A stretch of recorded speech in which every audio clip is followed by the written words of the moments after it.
Hey everyone, I'm Melissa and this is Lifestyle Makes Sense, and I welcome you to or back to my channel.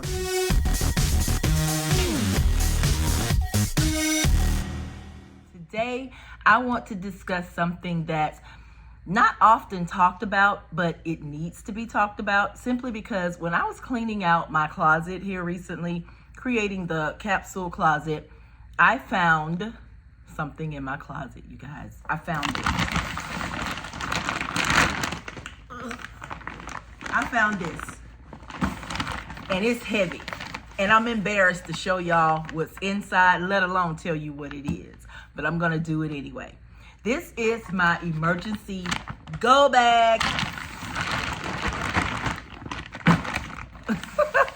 My emergency go bag that actually, if I'm being honest, I had completely forgotten about. I had completely forgotten where it was, what I had in it, how heavy it was. So today I want to talk about preparing a realistic emergency plan and go bag if necessary. Okay, so that's what I want to discuss today. I will show you one thing that's in my go bag. I'm not pulling out this stuff what's in this go bag because it's something that I got, I think, when I was on a Weight Watchers plan at one time, and I thought it was so neat and cute. But it's just a little, like a bowl, and I think it comes with a little fork and spoon or what have you, but it's kind of a to-go thing, right? So we're going to talk about not so necessarily, things that you should put in your to-go bag, but the principles behind what you should have in your to-go bag. I'm going to sit this on the floor. I have my notes here aside, so just bear with me as I prepare this. All right, so we know that emergencies can strike at any time, whether it's a natural disaster, flood, fire, some type of medical emergency, whether you have a pandemic in your area, a life-changing situation, lose a key person in your life. So many unexpected emergencies can take place. And honestly, you guys, we need to be ready for them. We really do. So how can we prepare for that time? So nothing is perfect. No plan, no situation, no ideal plan is going to be perfect. But I am going to share with you some things that if we do get caught off guard, then we'll be prepared for them. All right. So let's break this down. We're going to discuss essential things that you should have in your emergency kit. Plus, I'm going to show you a few extras that may not necessarily be necessary, but it may help your mindset during those times. So the first thing is key items for your emergency kit. Now, when it comes to an emergency kit, the goal is to keep it simple. One bag is pretty much okay, but we're not talking about packing bags and bags and bags of luggage to haul with us if we have to just pick up and go during an emergency situation, right? Because that's going to slow us down. And most of the time during an emergency situation, we don't need to necessarily slow down. We need to move at a rapid pace to get things accomplished. So that's what this emergency kit is supposed to help you do. When it comes to emergency kits, it needs to be portable. It needs to be effective. So we have simple, portable, effective, okay? Think those three things when you're preparing your emergency kit. You want to be able to grab your kit and go within minutes, okay? We never know. Here are some essentials that you should consider including, because what if a fire breaks out at your house? You won't have time to go and look for every important piece of document that you need to take with you. You won't have time to necessarily go and grab food that you may need or clothing. So many people lose everything in a fire because it's a true emergency. But if there's a quick to-go bag that you can grab, then perhaps you may get away with some things instead of nothing, okay? So what about emergency cash? I'm going to read to you what it says. Having emergency cash on hand is crucial. ATMs and card readers may not work in a crisis. So the suggestion is try to have $200 to $500 in small bills. This gives you flexibility if you need to buy something urgently. Now, I'm not talking about going grocery shopping during this particular emergency cash stuffing. I'm not talking about having $500 to go and pack your freezer. We'll get to that later. What I'm talking about is on the go cash that you can have stashed away in your emergency kit to use anytime you need. We don't need the large 50s and $100 bills in this situation. We need the small bills. Maybe not too many ones, but maybe a few 5s, 10s, maybe a few 20s here and there, but nothing that's majorly big that when you spend it, they may not even have change to give it back to you. So added to our list, simple, portable, effective, is flexibility. The money will help you be flexible, okay? Your go bag, your actual bag. Now, I like the size of my bag. I really do. I got this from Home Goods in their bag section. It's sturdy, it's weather resistant, and it don't easily tear. So I like that idea, but the stuff that I have in here, what was I thinking? I literally was just thinking grab and go, not effective, not efficient. In your grab and go bag, I'll read it here. You want to be lightweight, but packed with essentials. Think of it as your emergency survival kit that you can sling over your shoulder and leave quickly.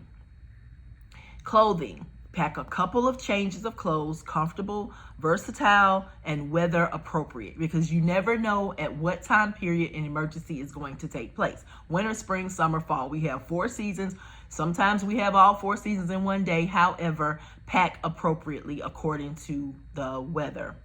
Include socks, underwear, and a warm layer like a jacket or a hoodie. And I would say do this whether it's winter, spring, summer, or fall. Now, in the summer, we may not necessarily want a jacket too much, but hey, you just never know how the nighttime will fall and never know what time that will occur. So rain may start, it may happen in the rain. We don't know. Pack a jacket or a hoodie. Non-perishable food. Now, I have some canned goods in my to-go bag, and actually they are still food eating. They are still appropriate to eat. But I haven't thought about energy bars or freeze-dried meals or anything like that, but those are a few options as well. It says to aim for about 72 hours worth of food, or even a week if you can manage it. So think non-perishable goods, of course, but don't think luxurious meals. Don't think 4-course, 5-course complete meals. Don't think appetizer, lunch, dinner. Don't think like that. Think something that's efficient, non-perishable, and where it can last if necessary. What about water? It says to aim for at least a gallon of water per person per day. Well, how do you prepare for that when you have no clue how long these days will last? So in general, just maybe think about having 3 gallons per person. And sadly, I'm not one who drinks a lot of water, so 3 gallons would probably last me a good little while. Those that are into water and drinking water on a regular basis, you guys may definitely want to do 3 to 5 gallons, but keep in mind, you got to carry this stuff. You have to be able to carry this stuff, which means if you're not using a vehicle, think about that too. If you don't have access to a vehicle during your emergency, how you gonna tote all this water? So be practical, be simple, be portable, effective.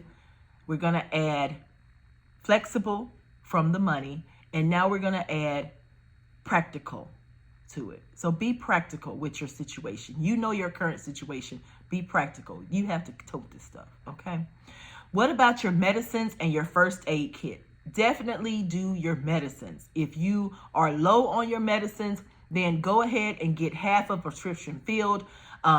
Always try to keep at least half of your prescription on hand at any given time, because you never know when you might need it.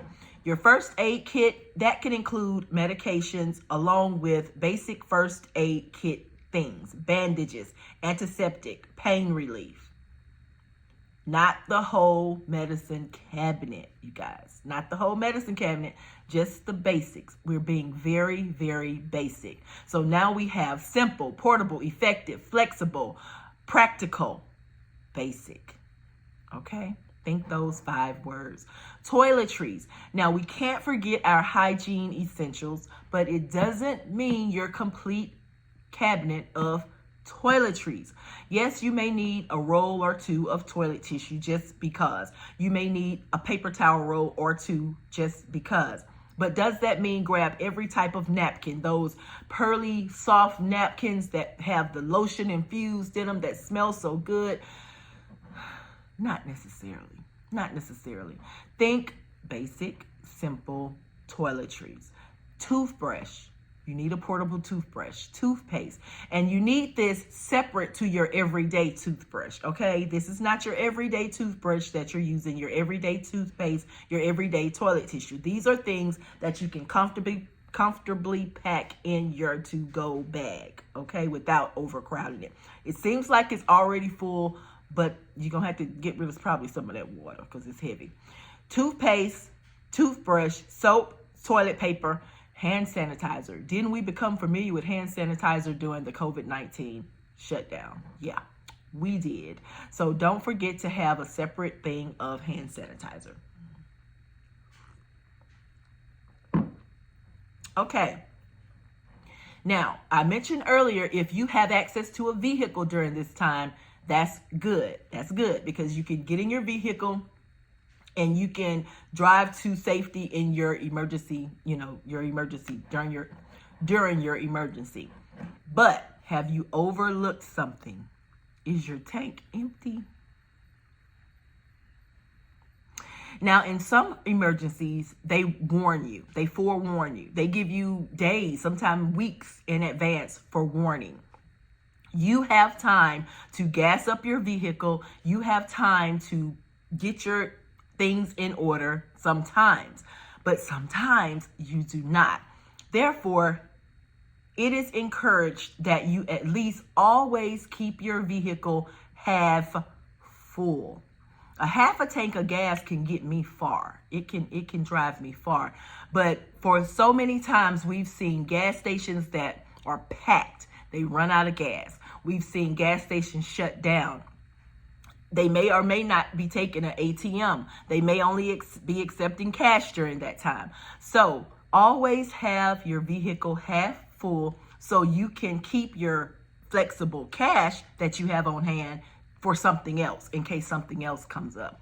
But having gas in your vehicle at any given time, you're ready to go. You're ready to put your go bag, your needs in your vehicle, and you're ready to go because there comes a time when they can be overcrowded, they can be closed, and like I said, they can simply be out of service. You only have an ATM card or debit card.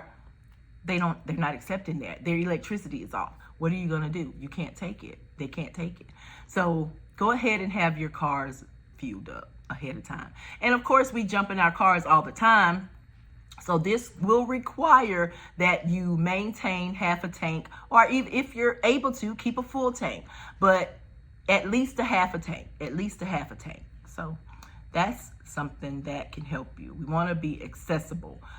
That's another word that we're going to add to our list, accessible. We want our cars to be accessible and usable. Now, here are a few items for comfy and sanity during your emergency. Because emergencies can be stressful, so it's important to be prepared. You also want to make sure you have things that keep you comfortably, physically and mentally, because your health in that sense is important as well. Let's talk about a few of these extras, okay? They're not necessary, but it's good to have if you're able to do it, depending on the type of emergency. Portable toilet. Now, as I was cleaning out my U-Haul, if y'all saw that video, I have 2 portable toilets. Why? And honestly, if I'm being honest, I once had 6 portable toilets. 6. I bought them from Academy Sports. I bought 6 portable toilets from Academy Sports at one time. I gave away 4 of them because I was thinking it was a good gift at the time during the pandemic. I just didn't know, I just thought it was. So anyway, I did 4 toilets. I gave them as gifts. But a portable toilet is not something that you lug and drag around. The portable kind that I have fits in a slender box and it opens up as you take it out of the box. I'm just saying. It's not the most comfortable thing, but it does get the job done. What about entertainment? Well, entertainment is definitely not something that you'll be thinking about in a stressful situation during an emergency. But say, for instance, after a few hours or a few days, even longer, if you're still stuck where you have had to escape to. Keeping your mind occupied is crucial. It is, because all sorts of things come in our mind. It just does. All sorts of things come up in our mind if we don't know what we know. If we don't know, all sorts of things come in our mind. You can pack a deck of cards. You can get a puzzle book. You can have a literal puzzle, like 50-piece puzzle or something to occupy your mind. You can have a journal kit. You can have a DIY kit. For me, I was thinking, would it be a time that I would want to just sit and take my mind off of things and do my nails? So would I want just the nail kit, something small that I can just do some nails, do my nails? These are things that honestly we probably won't even think about during an emergency.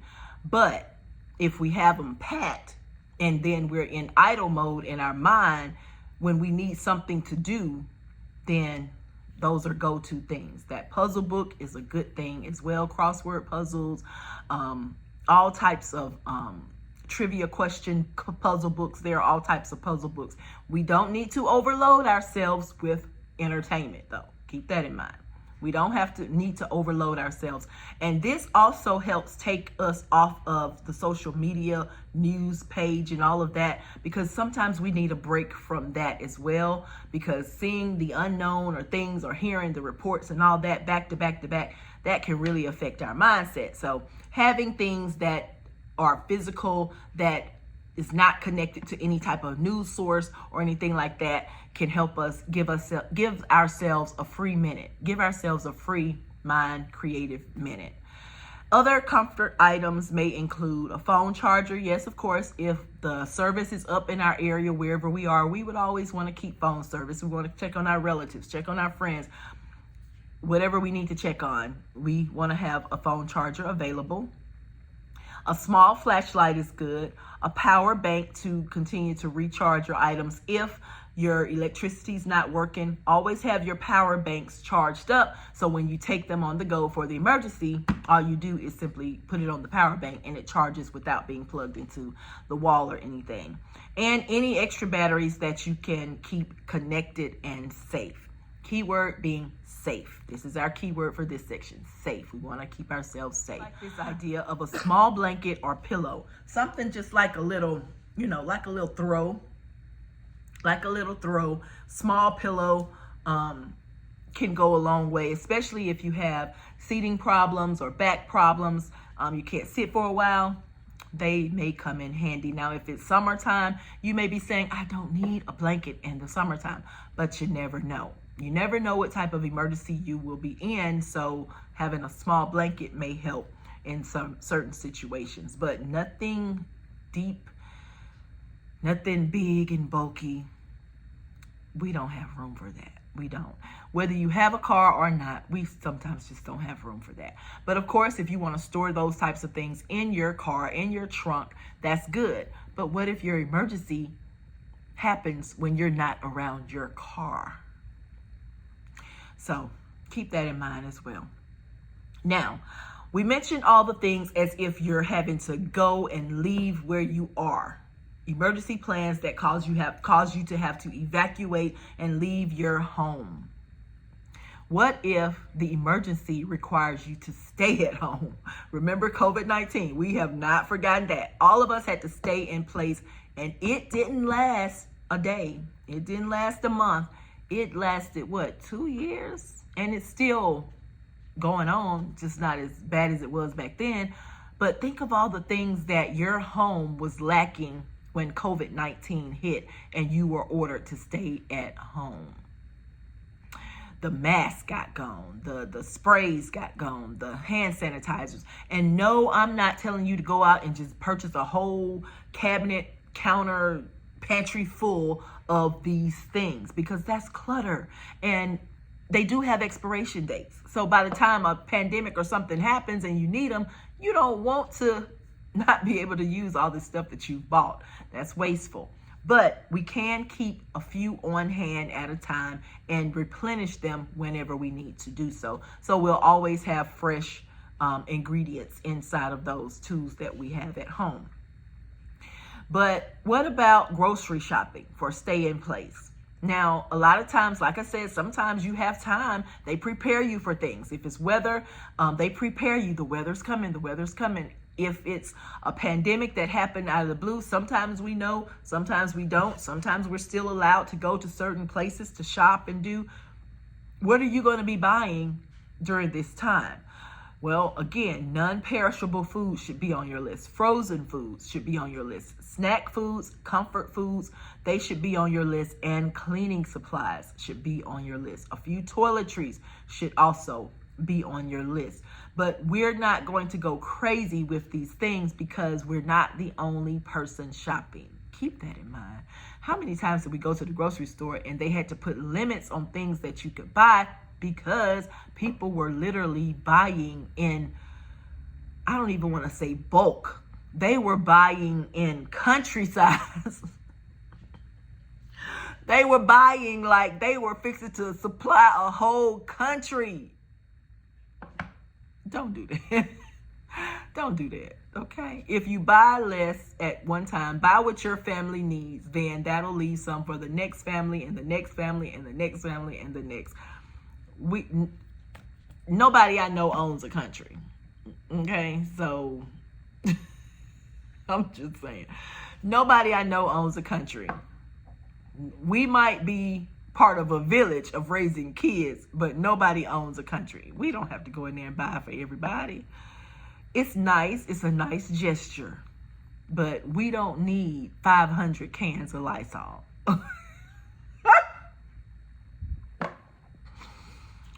Okay. Speaking of, if we have to go outside during a stay-in-place order, we also want to be safe.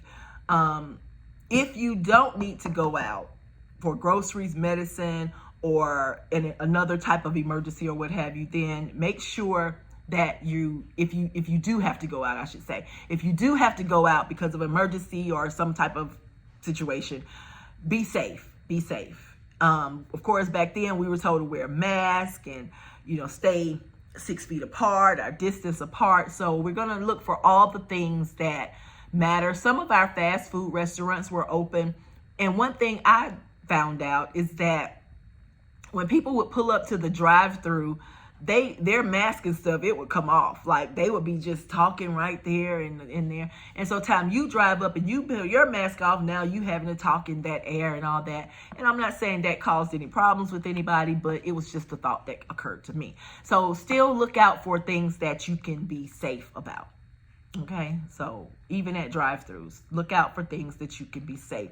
Wear your mask, bring hand sanitizer, practice social distancing. Those are all terms that we know now. We know them very well.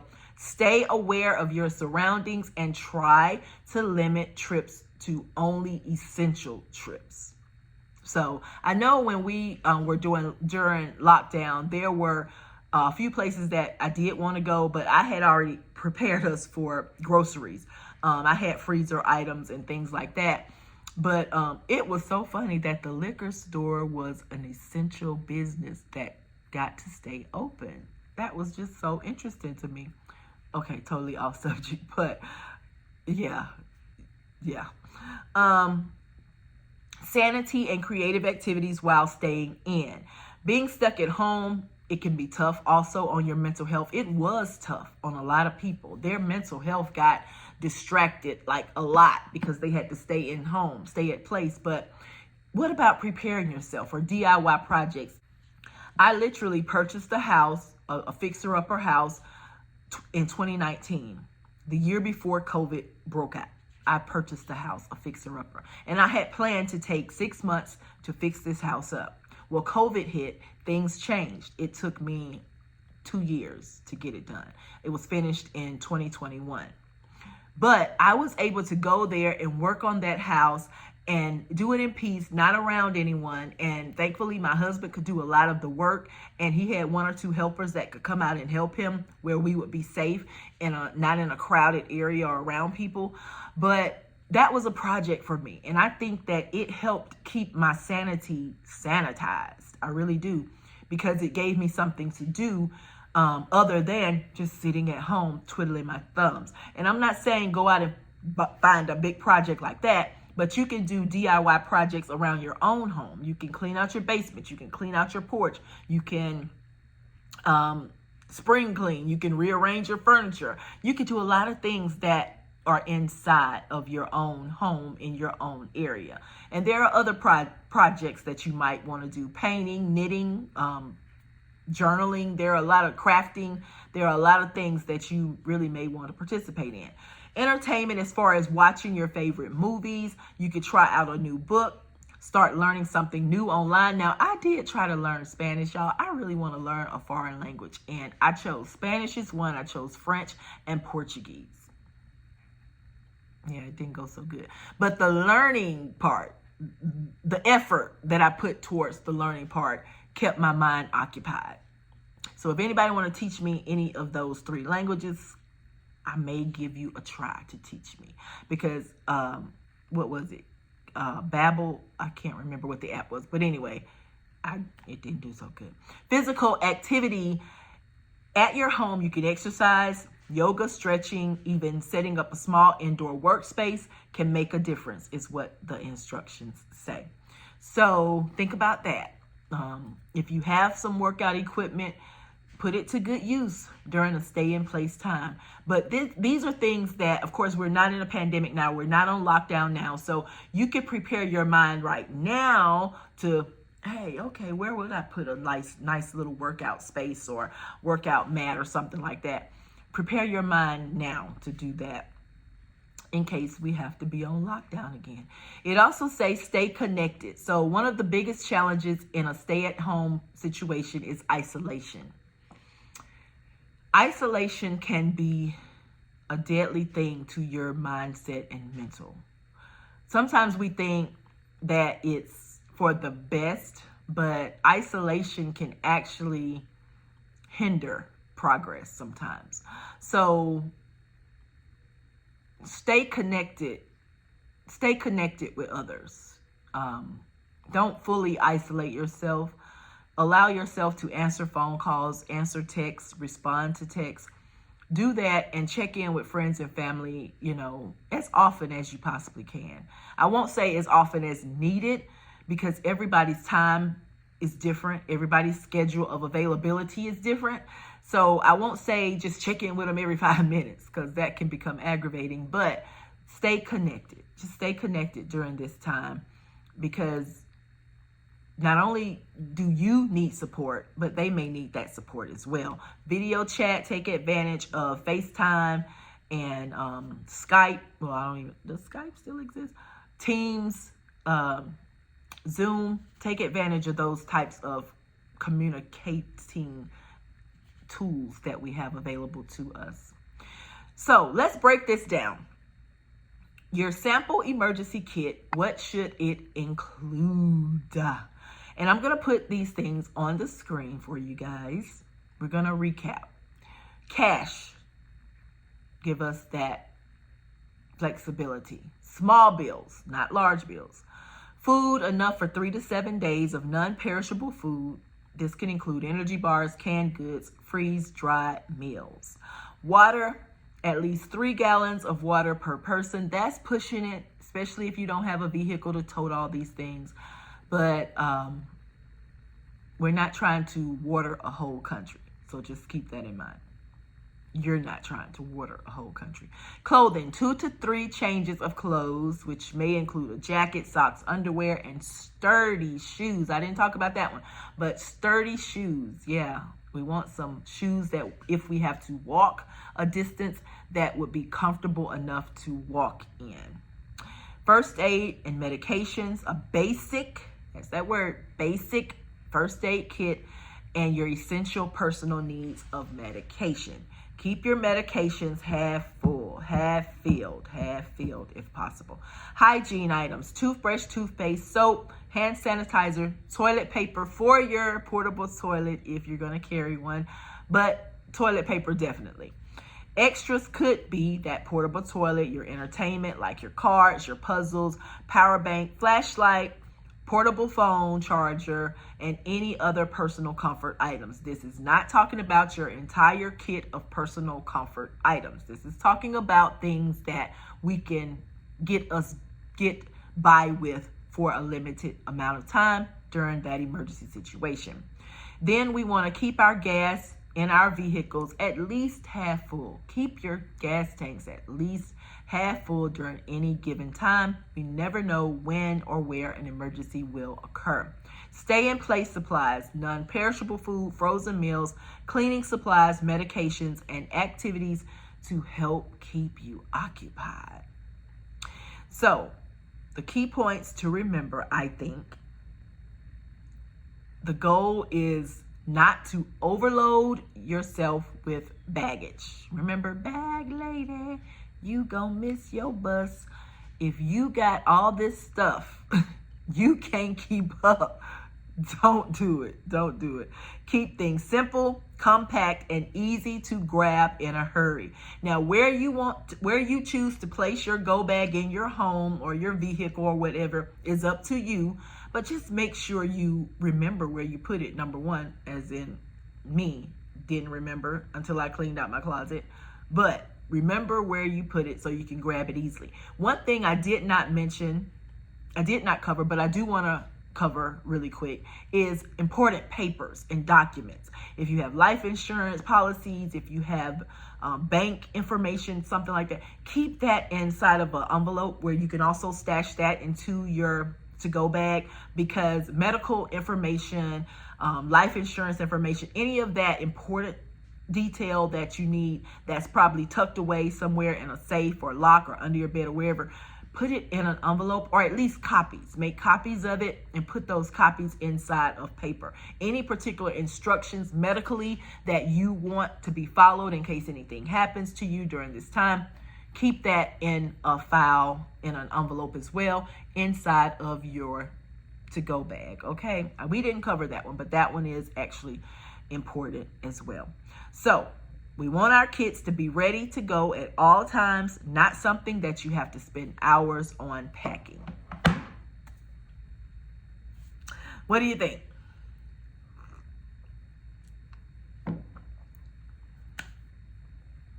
You think your kit is already ready?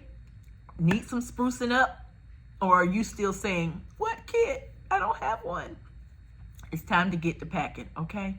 Go ahead and find you an ideal bag that will allow you to pack it with essential items that you can easily grab and go. Now, canned goods are a bit heavy, but at least you need at least 2 or 3 in there, because that water is going to add heaviness to it as well. Some people choose to have a go bag with their personal items and important papers and medicine and documents and stuff. And then some people choose to have also a small portable cooler that they can, drag. Not nothing big and long and drawn out, but just a small compact cooler that they can keep occupied with their food items that they can grab and go. Keep these in a place where you know and can access them with ease and not be struggling to get out during an emergency. Keep these things available and safe, especially if you're going to have cash on hand. Keep your cash somewhere safe within that system that you have or worked out or whatever.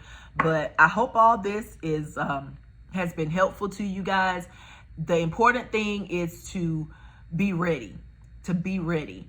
And if you need help saving that $200 to $500 for your emergency fund, then look for small and free savings challenges that can actually help you come up with that $200 to $500 specifically for your go bag. And come February, I'm going to actually start a small go bag emergency fund. But start off small. Even if you have $50 to put in your go bag, get that $50 broken down into tens and fives and have that $50 on hand in your to-go bag. So don't wait to save $500 before you put anything in your go bag. Go ahead and put something in your go bag now that can be used. If it's $25, if it's $10, have some cash on hand, because we never know when that swipe of the card or ATM debit may not work. Okay? So that's a wrap on preparing an realistic emergency plan and kit for you and your family, and base your items on what your family is. If you require, if there are 5 of you and each of you require your own separate go bag, then plan that out. Always sit together with your family and plan an evacuation plan, an emergency plan. Have communication going about what to do in case of an emergency. If you're home, if you're not home, if you're, stranded somewhere, have that plan in action. Talk to your family, share your ideas and plans with your family, and y'all be safe during these emergencies, okay? Thank you guys. Until next time, enjoy your day, night, whatever time it is, wherever you are. Enjoy yourselves. Bye-bye, you guys.